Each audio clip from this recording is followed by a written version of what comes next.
Nancy Pelosi changed the House rules again and has screwed us to the tune of what's going to be $7 trillion, which is going to change America forever. These people are punching drunk with power, and with the installation of the former vice president with them getting away with that business, they feel emboldened and empowered to do anything. Folks, this is what's taking place right now. As I record this, we should be getting some official news about this later today, and I'll report it on our later edition, which will be on this channel later today. But last night, Nancy Pelosi changed the House rules to ram through the $3.5 trillion Green New Deal.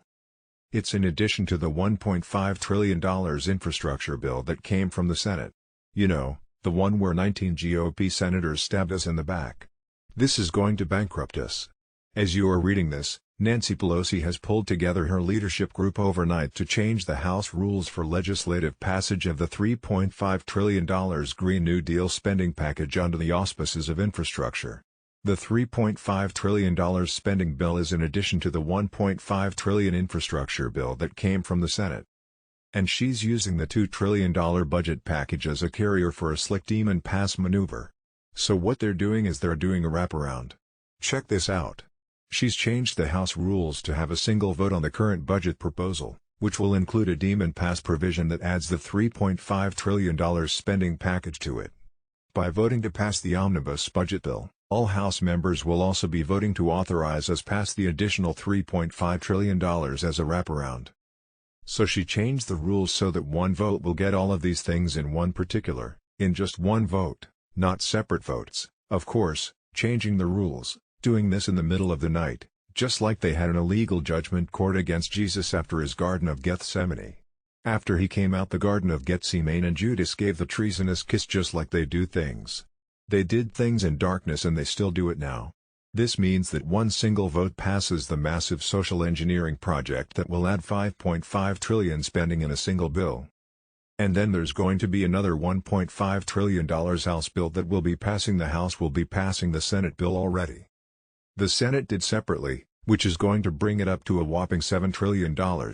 It says that after several hours of discussion, a conference with a group of 10 moderate Democrats led by New Jersey Representative George Kasich, Pelosi said the House Democrats home with a pledge to finish the rules changes and prepare for a vote today.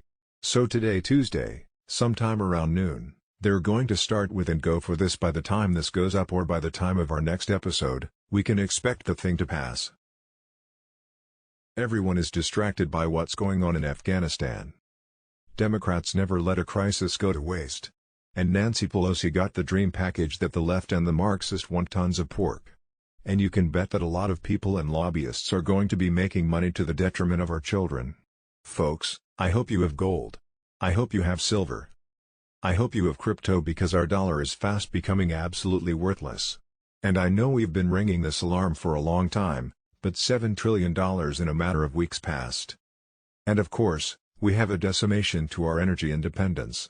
We have soaring inflation already.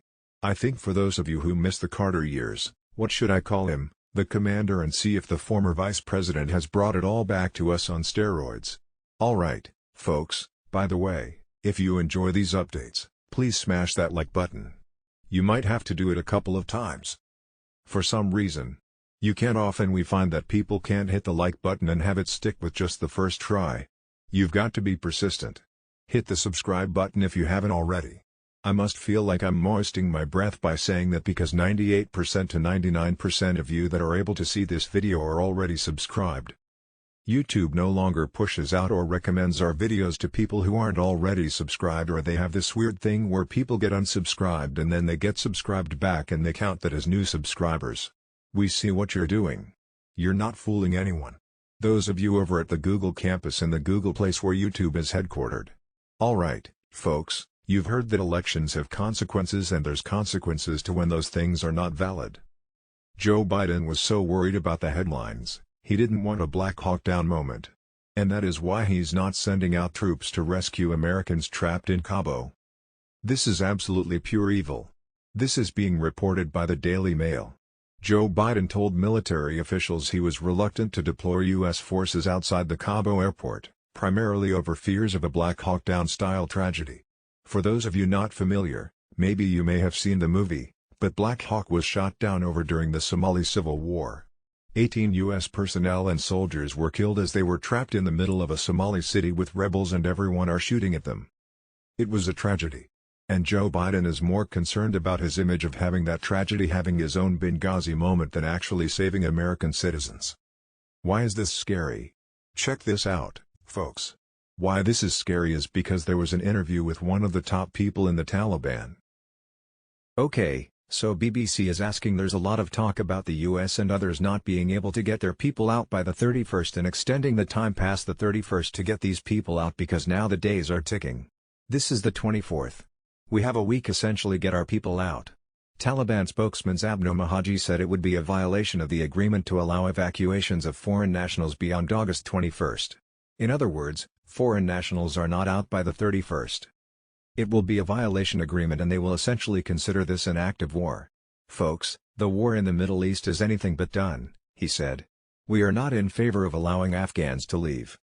Wow, folks, just so you know, Japan is the latest country to dispatch self-defense force plane to Afghanistan and rescue citizens because Biden, folks, I am at a loss of words. Of course not a good thing seeing that this is a program where you depend on me to give you the news and commentary. But this is not incompetence, folks. This is by design. This is by design. The sacrificial lamb is the man that should be in jail. This treason traitor's rat bastard known as Joseph Biden should be locked under the damn jail, but instead he was installed in the Oval Office so he can screw things up. I'll get to that in just a moment. The Taliban said yesterday they will not extend the deadline and they are showing Joe Biden who is the boss. Why do I say that? Because Joe Biden is going to be agreeing with this. Check this out.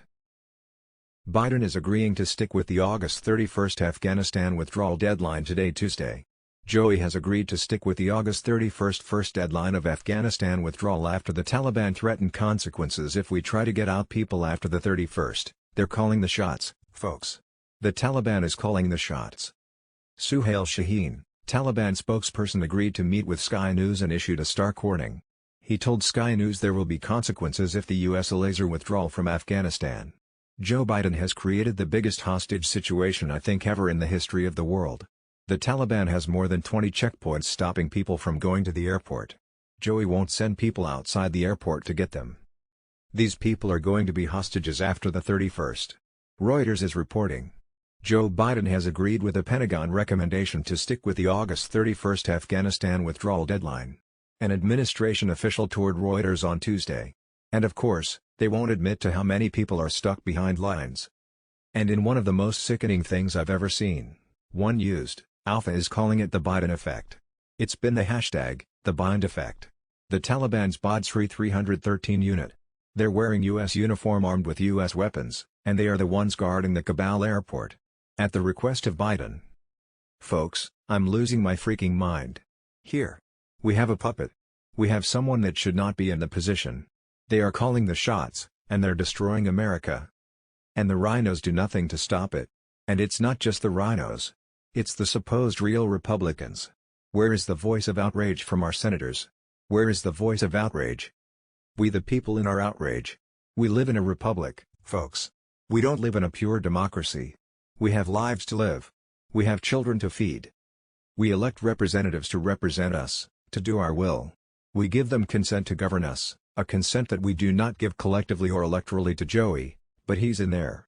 And the people that we have given, they do nothing, nothing.